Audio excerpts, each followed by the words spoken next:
let's talk about is the Trinity program.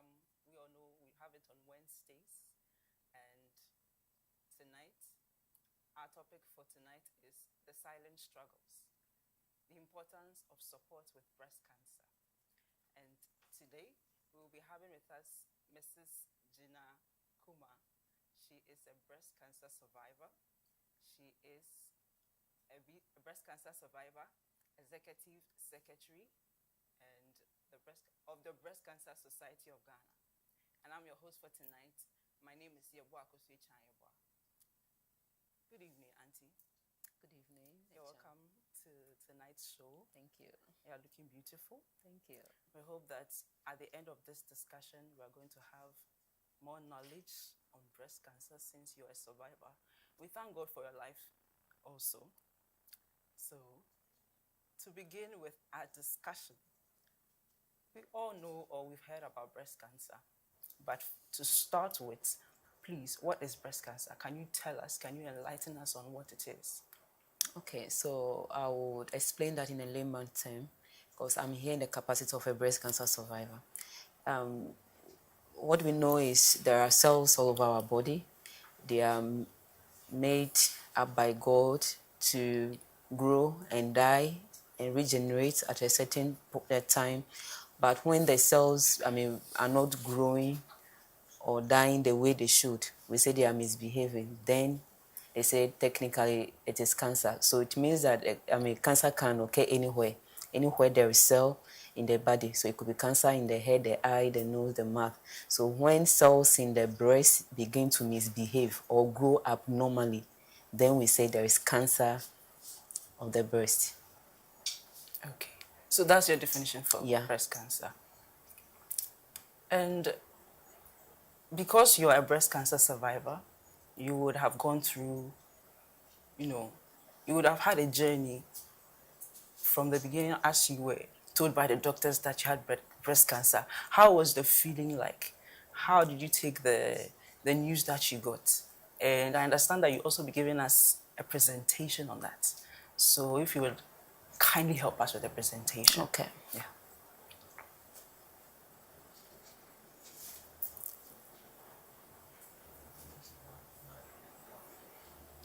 So I have a PowerPoint presentation I would like to share with you. So this is my journey. It's a story of hope and resilience. Next slide. While I'm sharing my story to raise awareness, to inspire, and to break the stigma surrounding breast cancer. We all know that in some environments, you cannot even talk about it.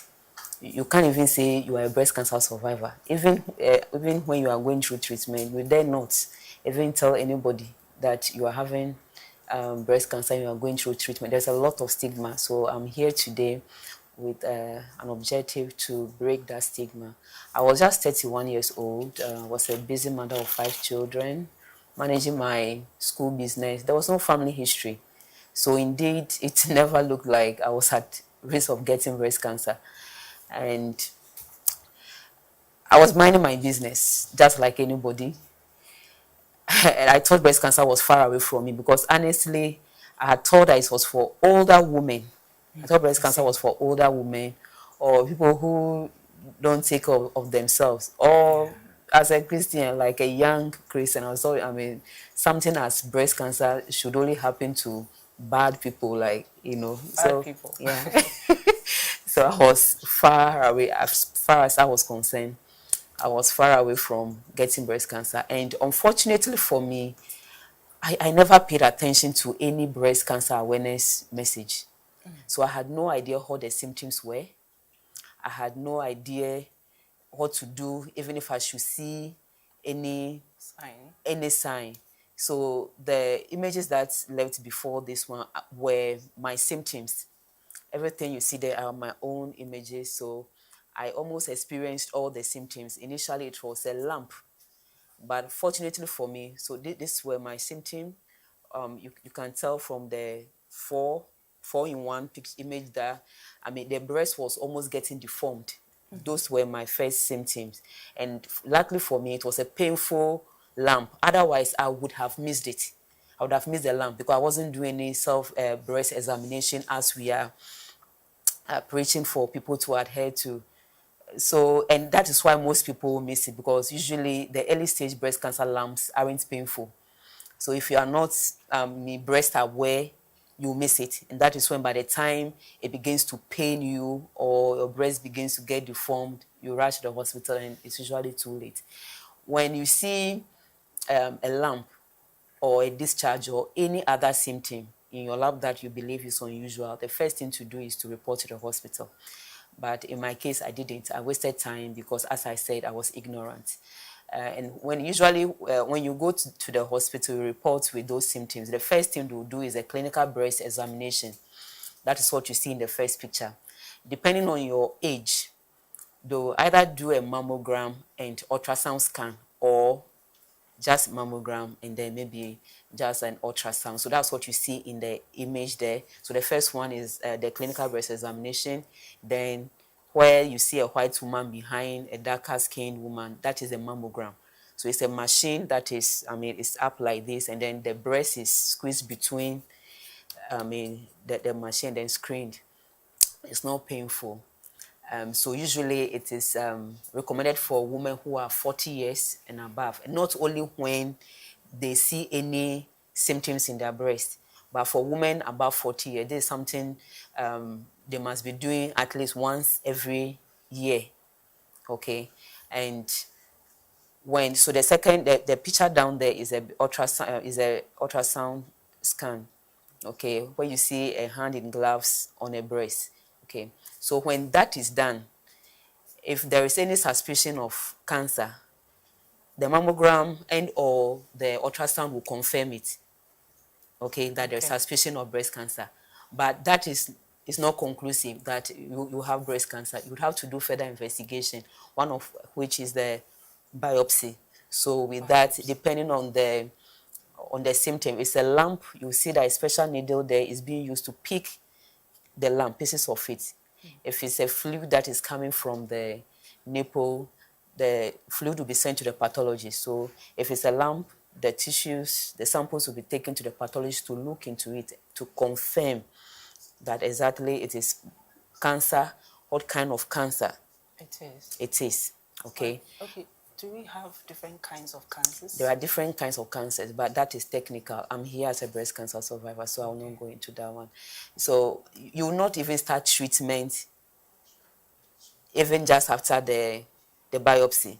You need to do further investigation. So they would want to check your other parts of the body to confirm if the cancer is just in your breast or it has gone beyond your breast before treatment will be planned. So we call that a MET workup. So usually, ideally, is the CT of the chest and then the abdomen. CT scan. So it's a scan.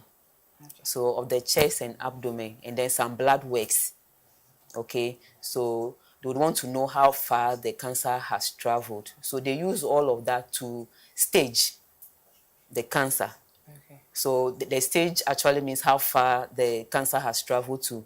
If you see grade is how fast the cancer is moving, or is seen under the microscope to be moving. So in my case, I went through all that, and then I was diagnosed. I was in 2018. It was after some series of misdiagnoses, because I had to see like 4 physicians before I was finally diagnosed. At some point, I was told I was too young, and the fact that the lump was painful, it wasn't cancer. But people will say instinct, but I believe it was the Holy Spirit. I kept pushing, not because I wanted a confirmation that I had breast cancer, but the moment I realized that the lump there could be breast cancer, I wanted all these tests that I mentioned to be done. But when I go to this first 3 hospital, they will just dismiss me. Oh, you are too young, it's not breast cancer. Go and take antibiotics. It will go, And the day I was diagnosed, it was naturally devastating.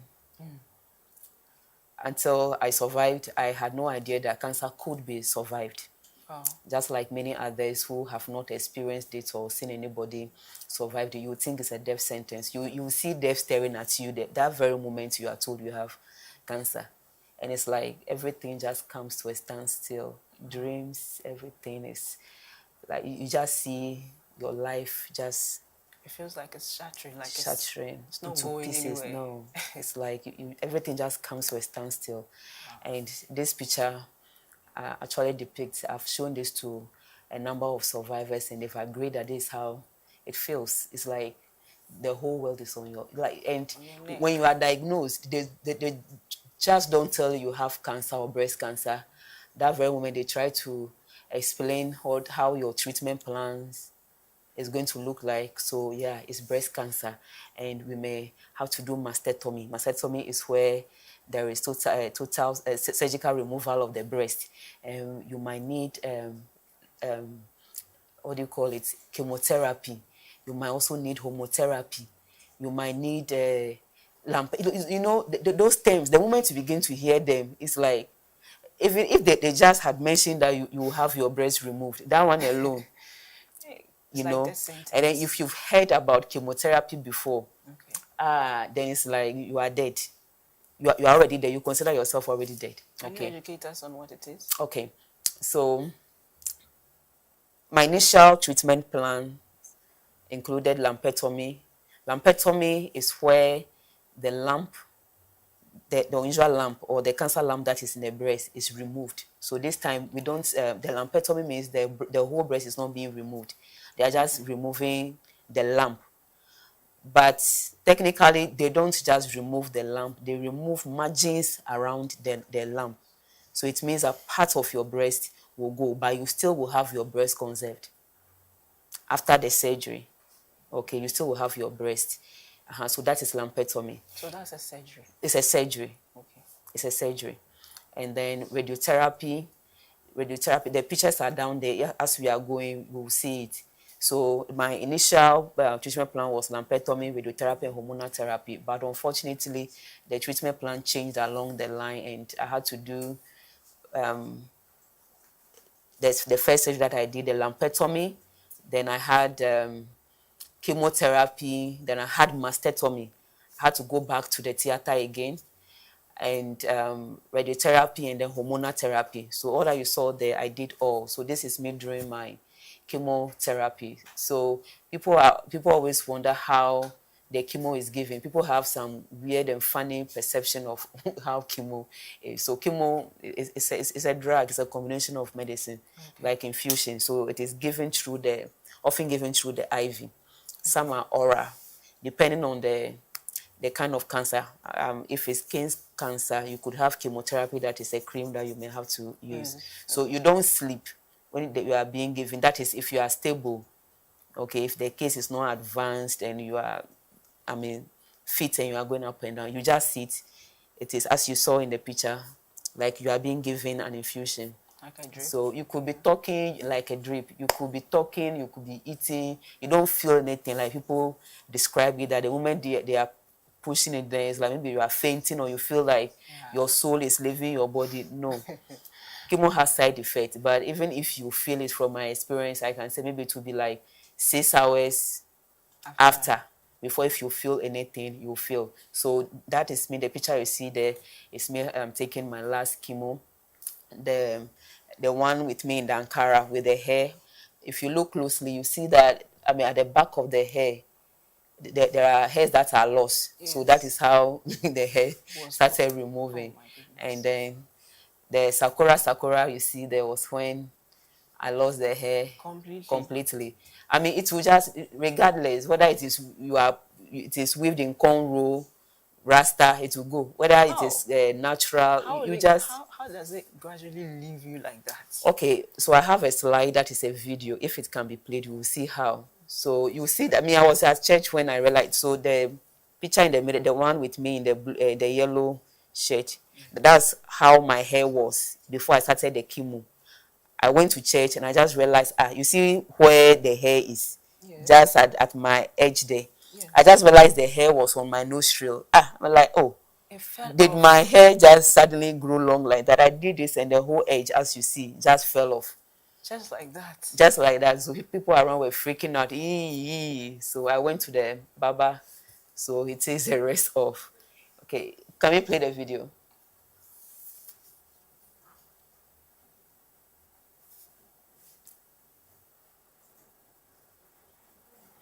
Okay, so with chemo, it comes with different side effects. I mean, the average person will lose their hair. Yes. So it's not the cancer that makes the hair go. Okay. It's Okay. chemotherapy. Okay. Chemotherapy makes the hair go because it is designed to go and kill fast growing cells. Okay, and unfortunately, it's unable to differentiate between fast growing normal cells and then the cancer cells, because cancer cells typically grow very, very, very fast. So because our hair cells and nails and skin, they grow fast naturally, it goes and it kills them. That is why we lose our hair. You see the skin darkens. If you see the two palms there, that's my palm and that of my sons. So you see the difference. Yeah. Some people don't even get darker, like I see any panoche yombo. Wow. Very, very dark. If you are fair, your skin tone could go down. Would just But go those down. are all temporal side effects. Once the chemo is wearing off your system, everything becomes starts normal. I started, again. I mean, my hair started even growing back before I even completed the chemo. The chemotherapy. Uh-huh. Interesting. Okay, so we couldn't play the video. You'd have seen how my hair, I mean, you just hold it and it just fall Just off. be peeling off. Yeah. So this is after the chemotherapy. Initially, I said the breast was conserved. I think we skipped the first image where you see the conserved breast, but the breast was after the first surgery, it was conserved. The plan wasn't to take the whole breast. So, but then unfortunately, there were unexpected outcomes after some further investigations. We saw that there was still active cancer in the conserved breast. So that's why I had to go back to the theater So to when have. you say conserved breast, do you mean one was taken off? No. How do you mean? What I meant was the affected breast, there was surgery, but the whole breast was not removed. It's just the It lump? was the lump and then parts of the breast, margins around the lump, that was removed. Okay. Why some people might not qualify to have their breast conserved, okay? Why they might just need to have the whole breast conserved. There are a lot of factors that are considered. Sometimes the nature of the cancer, or some people, the lump is not just one, it's multiple lumps here, there. Some is so huge that there's no way you can take it out, take, margins of, around it, and some people's own are close to their nipple. So if they are going to take margins around the lump and it will affect the nipple, it's like after the surgery, what will be left cry, it will not even look like breast. You, the owner, if you wake up and you see, you'll be annoyed, you see. So there are factors that are considered. But fortunately for me, the kind of cancer I was initially diagnosed with was not an invasive kind of cancer. And where it wasn't in the breast, it was close to my armpit. Okay. And my breast was quite big.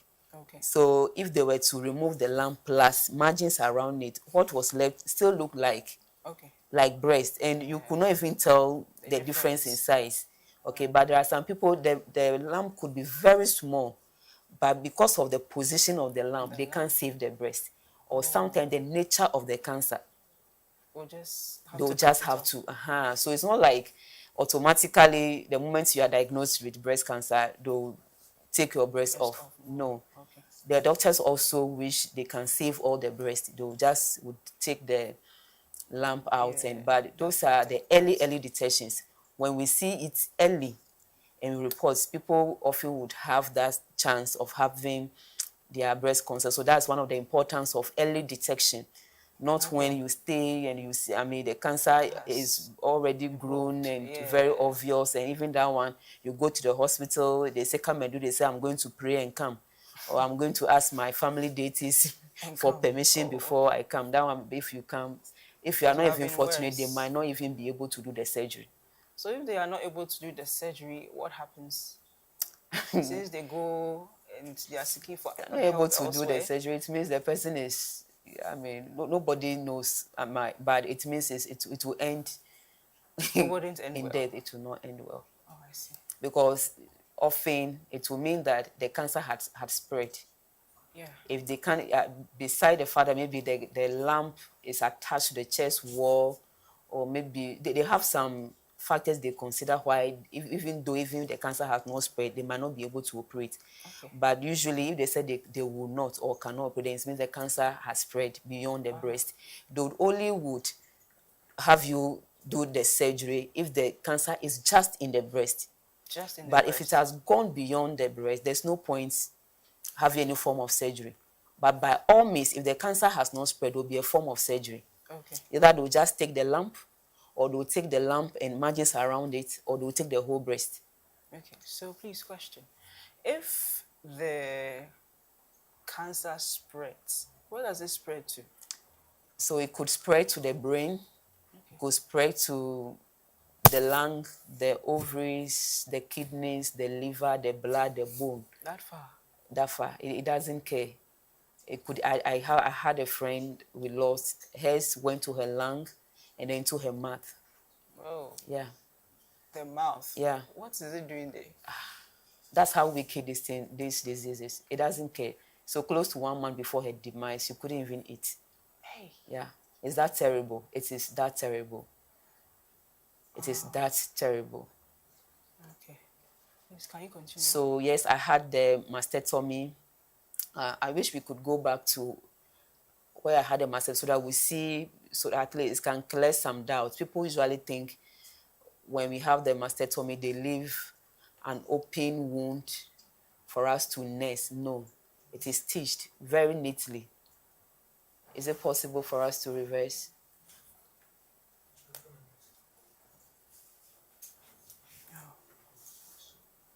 Because that is one of the most difficult aspects of the journey for most women. Because there's a lot of misconception out there about this mastectomy, the total removal of the breast. Okay, so I would love us to clear that. Is the total removal of the breast, yeah. And people will not do it because they think they will have. So this was my first surgery actually. So you see that the breast, you see that the breast was conserved. They just took the lump and it was stitched. Yeah. Wow. Next slide.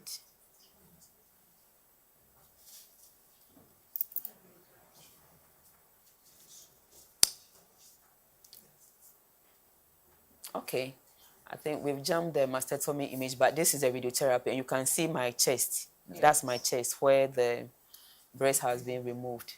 Wow. The image before this one is there. I mean, you would have seen me standing.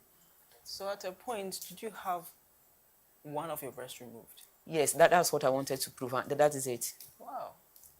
So I said I went back to the theater to have mastectomy. That means the breast was removed, just one. Yeah. So that was me in the blue gown before the surgery. In the middle was just after the surgery. You see the gauze all over my chest. So this is me now. But I only have one breast room. I have one protecting the unaffected one.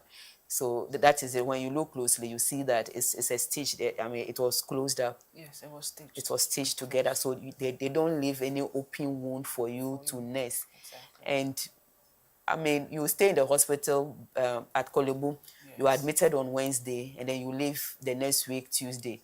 If you don't have anyone to even come and pick, you can go home yourself. You can do anything you want to do all by yourself. So it's not like after the surgery, you become so weak. Okay. No.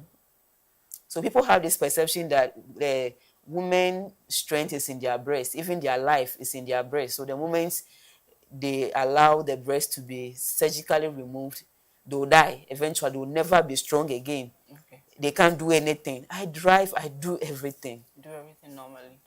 I'm right-handed, and the cancer affected my right breast. Okay. I use this hand to prepare banku. Every day? Every day, anytime. Even during my difficult times, I had a new passion. I developed a new passion. I have a backyard, so I was doing gardening. I have some plants, and I was hoeing and all. So it is not true that when they take your breast off, you die, you will never be strong again. No, it is not true. It is when you refuse to adhere to treatment, then you become weak. Early treatment, when you become weak, and often, I mean, we know how it ends in death. Yeah. Very bad. Very, very bad. So after the mastectomy, my treatment didn't end there. I went on to do radiotherapy. Okay. So radiotherapy, can we go back to the slide before that one? So the radiotherapy, so people have the funny perception about it. They said it's an oven. They'll push you into it, and then you burn. How could you be? So the radiotherapy is a targeted treatment. It's not like the chemo that is systematic. The chemo, it works throughout your, once it body.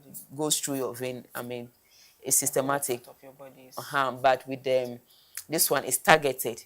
Okay. What I mean is the radiation is just around the affected area. So you see the areas that have been marked. So the sore or the marks you see there, they are not from surgery or anything. They were intentional marks that were placed there before the radiotherapy. Okay. So I want to believe is either that is where they will concentrate the radiation. Okay. So it's just like, so you see how the bed is, you just lie down and then you only see some ray of light. Okay. So it will just be going around the area. It doesn't even take a long time. Within 15 minutes, you are done. Oh, okay. Then you go home. So this is radiotherapy. So for that session, you are not going to stay in the hospital. No. Just when you are done, then you take your bag and go home. But it's usually every day. Every day. So if you are being treated for a cancer that is not advanced, like breast cancer, it's either 16 days, 20 days, 25 days, 30 days. So it means every weekday. Every weekday. Every weekday. What are you paying? Well, you pay. And it's quite expensive. If not the most expensive treatment. Because unfortunately too, we only have this radiotherapy treatment at Kolebu, Konfuanochi, and then Sweden Ghana Medical. And when the machine breaks down, then it means until it is fixed. Wow. And you would have to be done. Until the light comes, you are not getting up. You have to finish. No, I mean, when the machine breaks down, your whole treatment is paused. It's paused? It's paused. Why? It has to be repaired. Wow. So there are times that the machine, at the various centers, it can break down 1 month, 2 months. So if you are in queue to do, you have to wait. But unfortunately, the cancer is not waiting. That is the crazy aspect of it. Okay. So we would like to pause here. And we would like to go for a short commercial break. Let me still remind you viewers that Let's Talk About is still being streamed on Facebook and on YouTube.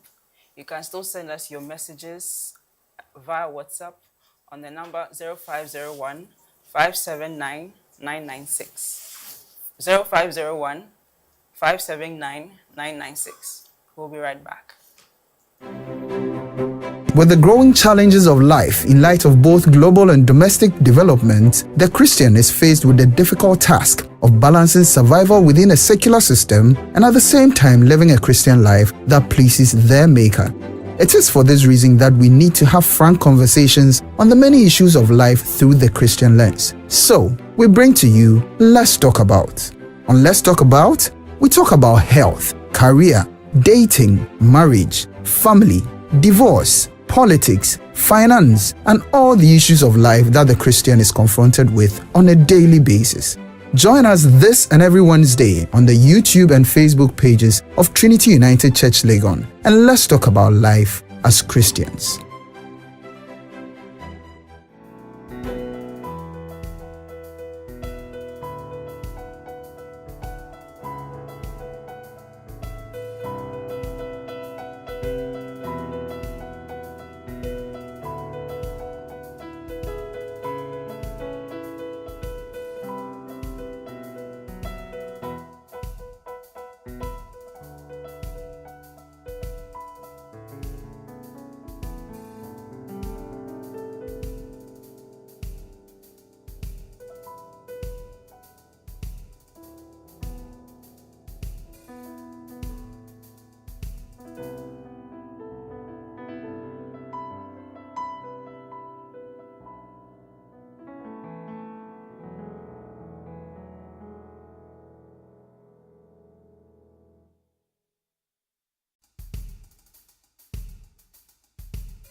Who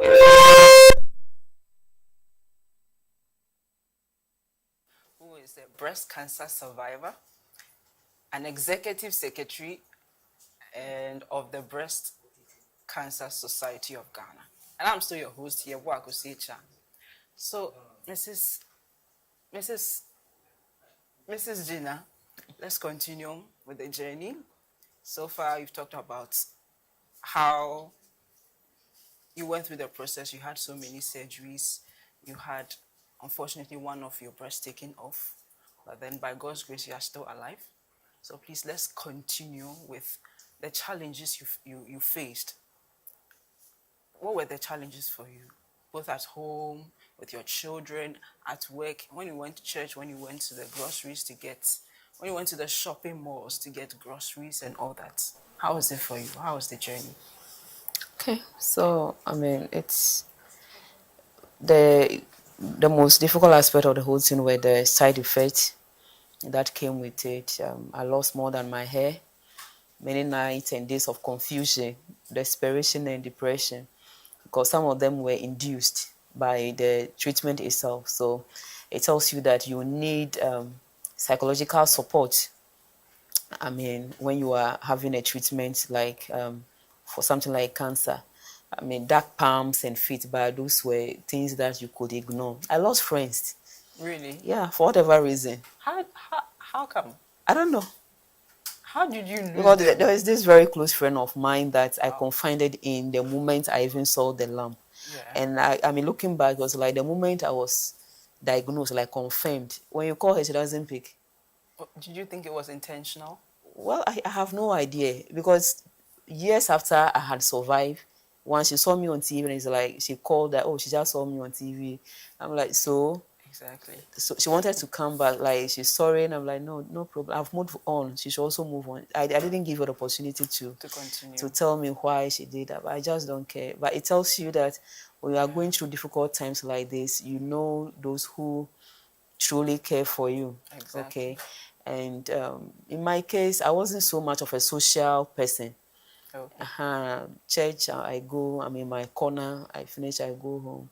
And I was managing my own business, but I did not hide the diagnosis from my staff. Yeah, because I mean, this was something I was so ignorant about. So I wasn't going to sit back and allow somebody to also make the same mistake I made that almost cost me my life. So it was, I had an open discussion with them that this is it. And at home, my kids were not so old. My eldest was 9 years. My foster son was 11 years. And my youngest was barely 2 years. For him, he wasn't even understanding anything. But I tried to communicate it to them in a way that they will understand that mommy is going through some treatment. They might see that my hair will go. A time will come, maybe I might have only one breast, but I'm doing all of that so I could live and watch them grow. Okay, so I try to psych their mind up to prepare for the changes that they might be seeing, so it doesn't freak them out or they don't get confused. And for me, it was important for me to surround myself with people with positive energy. And I did not tell just anybody. Okay, if I tell it, it means that I know that you can help. You can help, or you can be of support. Not really. I was not really looking for support from, because you could be disappointed, but at least there are some people you just want to tell so they don't hear it outside because they've been there for you. Okay, but for me, I wasn't really looking for support because I knew that it was my fight. You will be disappointed if you have expectation and they are not met. They are not met. So for me, I mean, maybe it's a natural thing for me. I don't have expectation of people, but then you don't want to tell somebody that would add to your already confusion. You go and tell somebody, asking, Gina, why you? Yeah, that's able to help you in any if you ask me why me, must it be you? Or if not me, who you know? And often some people will think that when you have it, they have this, I mean, you did something bad. Exactly. And you are being punished for it. I just want to, because I'm already confused. I don't want any other person to add to my confusion. All I wanted was to just concentrate on my healing. And some of the side effects also included forgetfulness, menopausal symptoms, because I'm still on medication. Yeah, You're still I'm on on a medication? 10-year medication. So I've done a little over 5 years. Okay. And the way it is, you get to experience menopausal symptoms. Please, what is menopausal symptoms? Well, so because it's my hormones that are being suppressed, Okay. you have issues with your menses. Sometimes it doesn't come at all. Sometimes it comes and it's not regular. The hot flashes. What flashes? Hot flashes. Please, what's the So hot flash? we could all be here. It's not that it's getting better. We could all be here. I think there's a second here, but I would have been sweating. Oh, I see. that's not really Yeah, hot flashes and forgetfulness. That one, You I still, forget. even after 5 years, I'm still experiencing it. Sometimes the brain just goes blank. Blank. There's nothing. You're not You able to could think? ask me for my mobile number. I will not remember. Wow. Yeah, it gets bad. But there are coping mechanisms. And comparing all of this to the pain individuals go through before they die if they refused or they are not able to access treatment. I mean, this is just nothing. This is just Because nothing. this, you can always cope. We have our individual coping strategies. There's forgetfulness and menopausal symptoms and bloating. Because after you see the picture I showed where I had my breast when I was standing in the jeans. Yes. If you see this picture now, you see that I've gained more weight. Yes. And how is that? How do you gain more weight when you are depressed? I mean, you are going through a lot as at the time. So for me, the chemotherapy I was given, it made me gain a lot of weight. Okay. If we are able to get to the bottom of my slide, you see my during treatment and after. I gained a lot of more than 10 kg. Wow. So people hardly believe that I was going through cancer because they were expecting to see you growing lean. Exactly. So the picture I saw there, I had to make conscious efforts to reduce weight because being overweight is also a risk factor to getting the disease. And if you already have the history, if you allow yourself to gain unnecessary weight, then it means you are putting yourself at risk of the cancer recurring. So I had to make conscious efforts. I was on strict diet, no sugar, no bread. My favorite thing is my banku and all those things. You're not allowed to eat them. No, it's not like anybody asked me. I realized that I had to be on strict diet just to be able to lose the weight. And I did. So if you see that body, then they tell you I've had 4 kids. Oh, you wouldn't believe. So it worked. But the hormonotherapy treatment I'm on, that medication also put you at risk of gaining weight. That's why it's difficult to maintain the weight. Because sometimes we just want to eat something. So I'm unable to. And then maybe this time because my life is quite very busy, I'm unable to do my routine exercising and things. Okay. So it's been difficult, but then my family was very supportive. As I said, I didn't tell everybody initially, like my mom, because I knew she could not handle it. She had lost like 2 members of her church to the disease around that time. So I know if I should tell her, she would start mourning me even before if I would die. She could not. I knew she wouldn't be able to take it. So, but home, the kids understood. How about at your workplace? Workplace, as I said, I owned a place. I told them this was it. And I could go to work as and when I felt strong enough to go. Sometimes I only would go just to clear my head. But the chemotherapy affected my immune system. It usually will crash my immune system. So I'm not allowed to be among like a lot of people where I'll be exposed to infection easily. So I stayed back from work, church, and other functions. Before the chemotherapy, I could just wake up one day and decide to barber my hair before cancer. So when the chemotherapy took off my hair, you're normal. It was normal for most people. Nobody thought through it, like thought beyond that, or maybe I'm sick. No. So somebody once just said that it's like the Davi I've cut today. This time the Davi was Davi like 2 months, Then I would just laugh. And family was very, very supportive. My eldest daughter is the one in the white pajamas behind her. She was barely 9 years. She said I wasn't going to go to the kitchen again at dawn to prepare breakfast and lunch. For them. She would do it. Wow. Washing, she said she would do it. The moment I came back from hospital, he said, Mama, there are some things you shouldn't do again. So since then, 9 years, she was doing it till she left for SS last year. And I mean, they were all there for me. When sometimes I don't even need to even talk. The moment they see my mood, they know that no, mommy is not in good mood. It's either I'm in pain or something. So they'll always come, mommy, can we do anything to help you? You know, it's just the younger one that only they know until she. So for you, I mean, I was in pain, but he still wants you to carry him and all that. But I managed, and my pastor was there for me, and for me, I was able to move through the journey without much setback because I was asking the right questions. Okay. From the I'm seeking the right information from the right people, okay, which were the medical professionals, and they helped me. Because if I don't understand, I want to know why I'm giving this, why that, why am I taking my breast off, why am I giving this chemo, why am I taking this? So it helps you to know why you are doing everything, and then the ultimate outcome. So you don't want to give up because you know how it will end. And my pastor was very supportive when I eventually told him, because when I had to go back to the theater, it wasn't easy. It wasn't easy. I was very, very devastated. I remember the day I was supposed to be to come and get admitted. Before the next day, I went to the hospital without anything. So now I'm wondering if it was, excuse me, whether it was foolishness or fear or both. I was supposed to have gone with my bag, and I didn't go with anything, just my handbag. So what were you expecting? I don't know, that I'll go and they will say the theater, the surgery has been cancelled, or it will not be necessary again. Like you were healed all of a sudden. Suddenly, you know. And but eventually had it. My pastor, they were there. The prayers that you see, there is power in prayers. Yeah. When you are afraid, and you know that. I mean, from my journey, I learned that fear is not the opposite of faith. Okay. Fear gives you the opportunity to exercise your faith. I see. Because you say you have faith.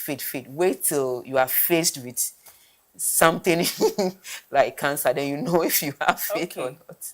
So we have a question by Eric Plim, and she says, "Good evening, Madam Gina. Could you share with us how you managed your emotions during the period of treatment and how you stayed motivated?" So I'm a self-motivated kind of person. I did not rely so much on my family or the people around me, because I knew they were even more devastated than I was. Because honestly, cancer wasn't my first near-death experience. I had other health conditions that could have killed me before the cancer. And for me, that alone gave me hope that I was going to survive, because what is the point? I mean, there were emergencies that could have died, but God saved me miraculously. Exactly. So from the onset, I knew that, yeah, I mean, this was for a purpose. Exactly. So that alone helped me. There were days that I cried, but I don't cry when people are around me. Okay. So later, after my treatment, people will say that I handled the whole treatment journey as if it was common cold. Exactly. That was what I wanted them to see. Okay, there were days that I cry, and I had to always, when I cry, I wipe my tears and I said, no, I'm not done yet. God is not done with me yet. Yeah.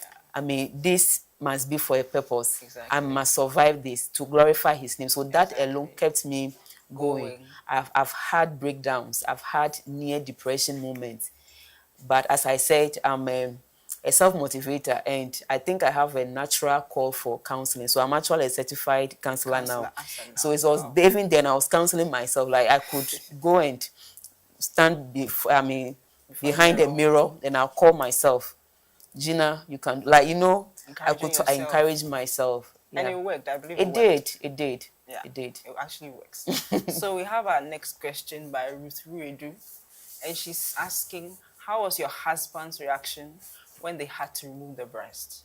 I think my husband is quite enlightened, or maybe he has a fear of God in him. Or maybe, as he said, he didn't marry me because of my breast. So if I have to lose my breast and leave, he didn't have issues. Okay. But I didn't know, I mean, it was, unusual, because there are some men that will ask their wife to choose between their marriage and then removing the breast. And I often will ask those men that ask their women not to go and have their breast removed. What exactly? I mean, the breast that has cancer, what are you going to do with it? Exactly. what will you do with it? I don't know what those men would do. And you know very well that the cancer in that breast will eventually kill the woman. So it's either wickedness or ignorance, I don't know what, or just greed. Maybe it's ignorance, because You most know, people don't know. but for my husband, he just wanted to know, because everything, the whole journey was scaring everybody. It looked like the journey was never going to end. I had the first surgery, chemo, now I have to go back to theater again. It was like, so for him, he just wanted to be sure if this would truly give me the healing that they are working towards. If they are sure, why not? So he gave you the go ahead. He gave me the go ahead. He had never given me the impression that he sees me less of a woman. Wow. Our next question, please, by Joseph Jimfi. He says, good evening. Thank you for your explanations and self-practical examples. God richly bless you. His question is, as breast cancer is a national concern, does its treatment come free of charge in Ghana and nationwide? Is it free? Not at all. Unfortunately, no. That's what some of us are advocating for. Because as we are preaching early detection, go and have your breast screen, do this, detect it early. You could have it detected early. You get to the hospital and you cannot afford. Insurance covers some aspects, like the aspect of the surgery. If you have insurance, it's subsidized. Oh, okay. A consultation fee is covered. And some of the chemotherapies are covered. There is an injection during my time. An injection costs, like a dose costs 9,000 cedis, and we're supposed to take 18 of it every 3 weeks. Hey, that's a lot. So that's 9,000 times 18. Yes. The average person could not afford. But now, though the price is even subsidized, it's even on insurance. Oh, okay. Okay, so it's expensive, but I always say that when you detect it early and you go to the hospital early, you wouldn't spend so much money, because the treatment I went through, you wouldn't have to even go through. Not everybody will need chemotherapy. Not everybody will need to have their whole breast removed. Okay. Not everyone will need radiotherapy. Okay. Okay, so the longer we wait, the more you would need to spend. Oh, okay. So it doesn't. There is no. Before you even be diagnosed today, you wouldn't spend less than 4,000. Even before you are just diagnosed, treatment hasn't come in. Oh. The tests, the mammogram, the biopsy, the CT scan, echo, those things that you have to do, the blood works, you will need like 4,000. Wow. Koole Bu surgery is highly subsidized, but even then, not everyone is able to afford it. So I could still use your platform to appeal. Yes. That sometimes just visit the breast clinic at Koole Bu and donate. If it's 100 cedis, just give it. But because there are times people come. Are there donations? Yeah, there are times that people, individuals, corporate organizations come in to donate to support. But it's never enough. It's never enough. So what do you advise? It should be everybody's concern. Okay. I always say that when you understand how this journey is, and you take it upon yourself that you actually will locate maybe an organization that supports breast cancer patient, and maybe your monthly salary, or you try to put something aside, even if it's 50 cedis, you donate, it will help. Because if I show you charts on my phone, oh, right. Transport, and maybe an NGO is sponsoring her treatment, but she can't even afford transportation from her house to the hospital.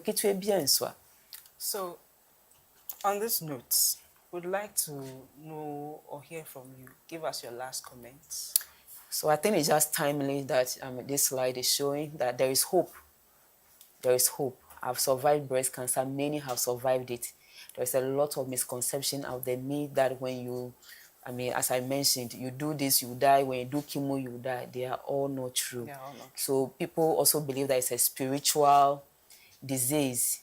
And so often you go to the church and they say, oh, this one is spiritual, don't go to the hospital. I always would want to say that once the thing is manifesting physically, even if it is spiritual, still attend to the physical aspect and still pray. Okay. Okay. And it is not a death sentence, but it could be a death sentence if you don't deal with it well or at the right place. Okay. Thank you so much, Mrs. Jima. We are so grateful to have had you on this show to give us your own experience as a breast cancer survivor. It's been another interesting time here on Let's Talk About. We want to say a very big thank you to our guest, Mrs. Jima. Join us same time next week for another interesting and engaging topic. I have been your host, Echa Akosia Ewa. Thank you.